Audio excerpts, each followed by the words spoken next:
Apakah dengan tekanan yang luar biasa untuk Gus Miftah karena datang ke gereja meskipun Gus Miftah sekarang mengatakan orang nggak sendirian, itu ada forum umat beragama lainnya begitu, itu akan membuat Gus Miftah berpikir dua kali untuk melakukan hal-hal serupa? Saya pikir enggak. Saya juga saya punya guru ya. Guru-guru saya juga mengatakan yang penting akidahmu terjaga, Li. Enggak ada masalah. Ya. Saya pikir enggak. Saya juga saya punya guru ya. Guru-guru saya juga mengatakan yang penting akidahmu terjaga, Li. Enggak ada masalah. Ya.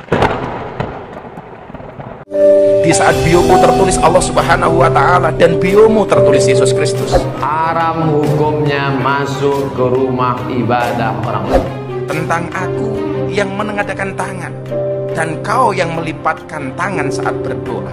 Sesungguhnya orang-orang, maaf, yang terjebak dengan kemunafikan tingkat tinggi, yaitu orang yang hadir pada ibadah agama umat lain. Islam tak perlu diajari bagaimana berinteraksi sosial dengan saudara kita non-muslim. Masya Allah, Anda bisa pastikan, kata beliau, bahkan ditemukan ada orang-orang yang ikut-ikutan ilal kanais, maaf ke gereja.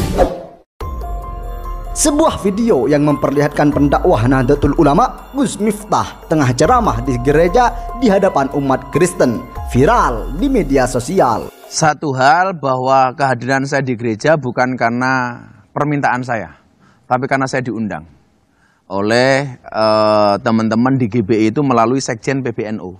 Karena kebetulan mereka punya akses melalui Sekjen PBNU, Gus Helmi. Gus diminta tuh ada peresmian gereja yang juga akan dihadiri oleh Bapak Anies Baswedan. Ya selama saya ada waktu, insya Allah saya datang. Namun siapa sangka tindakan tersebut mendapat kecaman dari para Ustadz Nusantara. Salah satunya adalah Ustadz Abdul Somad dan Ustadz Adi Hidayat. Haram hukumnya masuk ke rumah ibadah orang lain. Haram. Saya tak nonton film ini sampai habis, baru menengok trailernya. Tapi di dalam itu yang bisa saya komentari, pertama masuk ke rumah ibadah. Karena Nabi tak mau masuk ke dalam tempat fihi surah wat tamathil, kalau di dalam itu ada patung berhala. Maka dalam Islam mazhab Syafi'i mengharamkan masuk ke dalam rumah ibadah di dalamnya ada berhala. Mazhab Syafi'i. Kita pakai mazhab apa? Mazhab Syafi'i. Ternyata di situ juga banyak tokoh agama lainnya.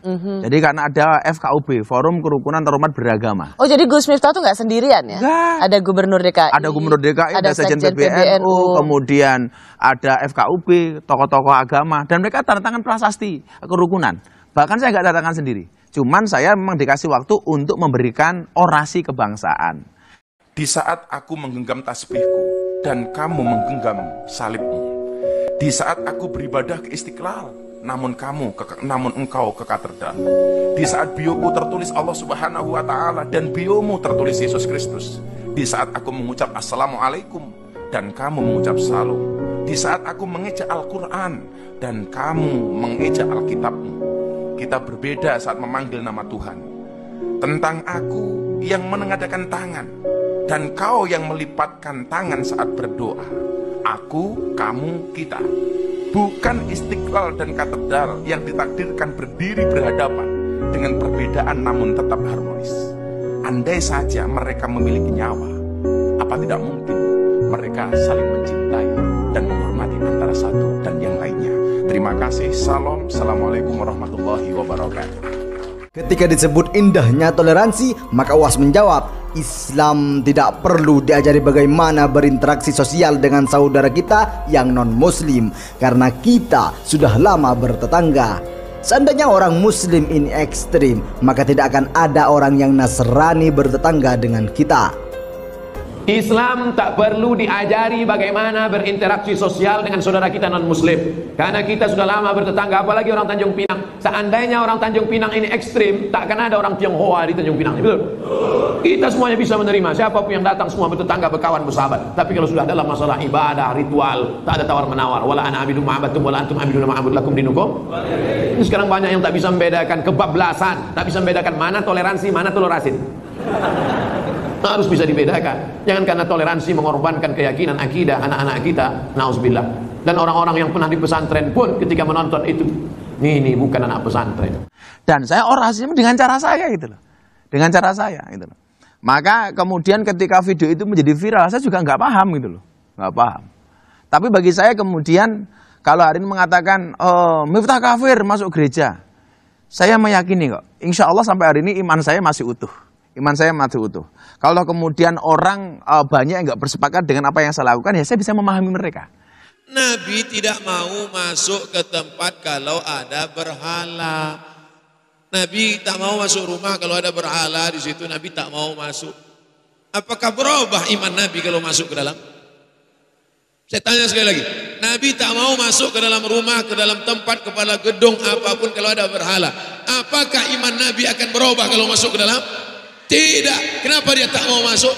Kita ikut sunnah Nabi apa ikut sunnah orang? Sunnah Nabi. Saya ikut Nabi. Kalau ada orang mengatakan yang saya lakukan salah, ya monggo-monggo saja gitu loh. Tapi insya Allah dengan semua yang terjadi itu tidak akan pernah melunturkan keimanan dan keyakinan saya. Apakah dengan tekanan yang luar biasa untuk Gus Miftah karena datang ke gereja meskipun Gus Miftah sekarang mengatakan orang nggak sendirian, itu ada forum umat beragama lainnya begitu, itu akan membuat Gus Miftah berpikir dua kali untuk melakukan hal-hal serupa? Saya pikir enggak. Saya juga saya punya guru ya. Guru-guru saya juga mengatakan yang penting akidahmu terjaga, nggak ada masalah. Ya. Dan sebenarnya Ros, kalau kita lihat di digital, kiai yang memberikan tausiah atau orasi seperti itu tidak hanya Miftah kok, banyak gitu. Kenapa ini dipersoalkan hanya Miftah gitu? Maka nggak akan kemudian saya menjadi goyah macam-macam. Ya. Enggak.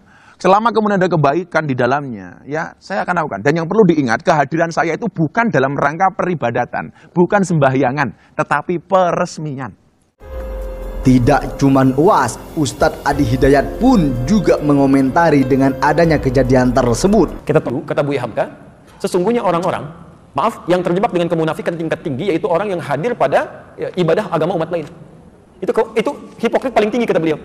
Karena dia datang pada satu acara, hatinya mengingkari. Kok bisa hati orang mengingkari datang pada satu tempat yang ada? Ya. Anda diundang ke satu tempat, tapi Anda nggak suka dengan acaranya. Segalanya Anda ingkari itu, tapi Anda hadir di situ, kan aneh itu. Ya. Itu paling aneh. Ya. Makanya pendiri Nahdlatul Ulama, Kiai Haji Muhammad Hashim Asy'ari, itu pernah menulis kitab. Beliau punya 19 kitab. Dari 19 kitab ini, kitab keduanya namanya judulnya Risalah Ahlus Sunnah wal Jamaah. Halaman ke-14, paragraf yang pertama dari 1 sampai dengan 4. Posisi paling kanan sebelah atas. Di kitab ini, itu disebutkan Pak Ibu sekalian. Kalau Anda lihat di halaman ke-9 ya, itu judulnya tentang Faslun Awwalu Dhuhuril Bid'ah fi Ardi Jawa. Pasal yang menerangkan tentang awal munculnya bid'ah di tanah Jawa. Bid'ah yang dimaksudkan bukan bid'ah fikih, bukan, tapi akidah. Jadi aliran sesat. Ya, aliran sesat. Kata beliau, "Wantisyaruha fi ardi Jawa wal mubtadi'ina fiha." Dan penyebarannya di tanah Jawa, di pelosok Jawa, dan orang-orangnya, tokoh-tokohnya. Itu begitu menyebutkan kalimat pertama, kata beliau, adalah penduduk Jawa itu seluruhnya. Seluruhnya itu Ahlus Sunnah wal Jamaah. Ahlus Sunnah wal Jamaah. Tapi tibalah kemudian di tahun 1330 Hijrah. Alfun wa thalathimi'atin wa thalathina hijriyatan. Tiba-tiba entah dari mana masuk paham-paham ke Jawa, merubah keadaan-keadaan Ahlus Sunnah itu. Bahkan ada penyimpangan-penyimpangan. Ya. Tapi yang menarik di halaman 14, Masya Allah, Anda bisa pastikan. Kata beliau, bahkan ditemukan ada orang-orang ya, yang ikut-ikutan ilal kanais. Maaf ya, ke gereja. Kanais itu jamaah dari kanisah, ke gereja. Jadi tahun 1330 itu sudah ada yang ikut-ikutan. Ya. Di masa tahun 1330 Hijrah berkembang itu, Kiai Haji Hashim Asy'ari memberikan fatwa tidak boleh ikut-ikutan masuk ke gereja. Bahkan beliau menghukumi siapa yang ikut ke sana mizayyim, bahkan sekedar mengenakan simbol-simbol, pakai topi dan sebagainya, bahwa kafir, maka ikut dalam kekafiran mereka. Terlihat pada salah satu unggahannya di story, seorang warganet menuding bahwa pimpinan pondok pesantren Ora Aji Sleman ini menunjukkan toleransi yang kebablasan. Menanggapi ramainya komentar negatif warganet, Gus Miftah memberi respon santai lewat sebuah video dengan pebisnis sekaligus politikus Ahmad Saharoni. Assalamualaikum warahmatullahi wabarakatuh. Bro, kemarin kan rame nih gara-gara ceramah gua di gereja, padahal kemarin diajak sama Pak Gubernur ya. Terus gua disuruh orasi kebangsaan soal kerukunan. Kalau menurut gua sih biasa gitu loh, ya itulah Indonesia. Kemarin kan ramai nih gara-gara ceramah gua di gereja, padahal kemarin diajak sama Pak Gubernur. Terus gua disuruh orasi kebangsaan soal kerukunan. Kalau menurut gua sih biasa gitu loh. Ya begitulah Indonesia. Turunlah kemudian ayat, ya Quran surah kedua ayat 208 itu. Ya ayyuhalladzina amanu dukhulu fis-silmi kafah. Hei orang-orang yang telah menyatakan dirinya beriman, kalau sudah muslim ikuti ketentuan Islam secara menyeluruh. Jangan setengah-setengah. Sholatnya sesuai Nabi, tapi lisannya nggak sesuai Nabi, gitu kan? Pandangan matanya nggak sesuai Nabi, atau masih ikut-ikutan kepada yang lain. Termasuk maaf misalnya Nabi dulu, Nabi Muhammad. Itu yang tadi Quran surah 17 ayat 73 sampai 75 itu. Kan saya belum tuntas menerangkan itu. Malam-malam datang proposal mengajukan beliau untuk ikut-ikut nyembah kan. Itu ketika turun Al-Kafirun pada pulang, tapi nggak putus asa Pak. Besoknya ngajak lagi. Ketika Nabi subuh-subuh ke Hajar Aswad. ya ke Ka'bah. Itu datang salah satunya mengatakan, Muhammad, gini, gak usah nyembah deh. Yang kayak tadi malam, hormati aja. Minimal kita saling penghormatan lah. Kamu pegang aja lah ini. Kan dulu di sekitaran Ka'bah masih ada tuh ya, patung-patung itu. Kamu pegang aja, gak usah disembah, gak usah. Cuman pegang aja begini untuk menghormati kita. Itu hampir-hampir terjadi pergolakan dalam jiwa Nabi. Ya, Nabi sampai mengatakan, ini kan saya cuma megang aja. Ya kan? Dalam jiwanya itu, cuma megang aja, tidak akan berpengaruh apa-apa. Dengan seperti itu justru nanti saya akan lebih lapang ibadahnya. Tiba-tiba ketika lintasan itu ada dalam pikiran, kemudian sebelum itu terjadi, ini sifat maksum. Maksum itu dijaga dari berbuat salah. Turunlah wahyu di Quran surah 17 ayat 73 sampai 75 itu. Wa in kadu la yaftinunnaka 'anil ladzi auhayna ilaika ghairah. Hampir-hampir ya ada orang yang bisa mempelesetkan engkau untuk berpaling dari tuntunan wahyu kami. Itu hampir-hampir sampai kemudian turun ayat itu. Sampai mengatakan jangan sampai tersentuh, kalau itu kejadian akan ditimpakan bi'fal hayati wa dhi'fal mamat. Siksa berdua kali lipat. Nyentuh aja nggak boleh, apalagi bersih-bersih. Itu ada anak-anak pakai kerudung, anak-anak SD, anak-anak SMP diminta bersih-bersih tempat ibadah orang lain. Allah, dosanya banyak itu. Tolong aduh anak cucu kami jangan dibawa seperti itu ya. Tolong jangan dipelesetkan itu. Kalau Anda mau ingkar aja sendirian, jangan ngajak orang lain. Itu pun kami doakan supaya bertobat itu kan. Jadi tolong jangan mengajak kemaksiatan. Kalau nggak paham agama, berkonsultasi. Jangan mengajak orang lain melakukan kesalahan yang fatal. Itu kasihan anak-anak pakai kerudung, masih SD, ada yang SMP, dibawa ngelap-ngelap tempat ibadah orang. Nabi aja megang, nggak boleh, Anda bersih-bersihin. Itu fatal itu. Dan kalau sekampung sudah dibegitukan, itu bahaya itu. Bahaya itu ya. Harus diingatkan ya. Ulama-ulama setempat mesti mengingatkan itu. Mesti mengingatkan dan sebagainya. Ya. Jadi jangan sampai kebaikan-kebaikan dunia mengalahkan nilai-nilai akhirat. Itu fitnah paling besar itu. Ujian terberat itu. Ujian terberat itu datang dari orang baik yang menyimpang. Itu paling berat. Ya, orang yang kelihatan baik tapi menyimpang itu paling berat. Sehingga ketika akan diluruskan ya sudah pada ngasih duluan. Ya kan sudah dibiayain, sudah dibeasiswain. Jadi sulit nolaknya. Itu yang berbahaya itu.